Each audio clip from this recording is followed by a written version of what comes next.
Hi అండి. ఈరోజు అయితే మా తోటలో ఏమేమి ఉన్నాయో అన్నీ కొయ్యడానికి అయితే వచ్చాను. చూడండి ఎన్ని కాయలు కాసాయో. బీరకాయలు, సొరకాయ అయితే ఒకటే కోసానండి, 10 కాయలు ఉన్నాయి. నిమ్మకాయలు కూడా కాసాయండి. నిమ్మకాయ, కాకరకాయలు, బెండకాయలు, సొరకాయలు ఇలా 10 కాయలన్నా ఉన్నాయండి, కొయ్యలేదు. కనకాంబరాలు, గోంగూర, ఎన్ని కాయలు కాసాయి చూడండి. చాలా కాయలు ఉన్నాయి. ఇంకా ఎండ ఎక్కువగా ఉందని తక్కువ కోసి పట్టుకెళ్ళిపోతున్నాను. బుట్ట అయితే తేలేదండి, కింద వేసేసాను కోసేసి. ఎంతంత సొరకాయలు అవి చూడండి.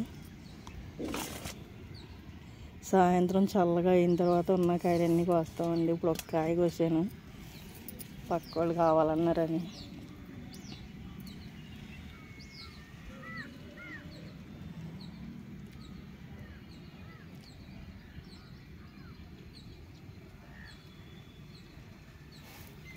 ఈ బీరకాయలు అయితే లేతగానే ఉన్నాయండి, ఇలా పెద్దగా ఉన్నాయి కానీ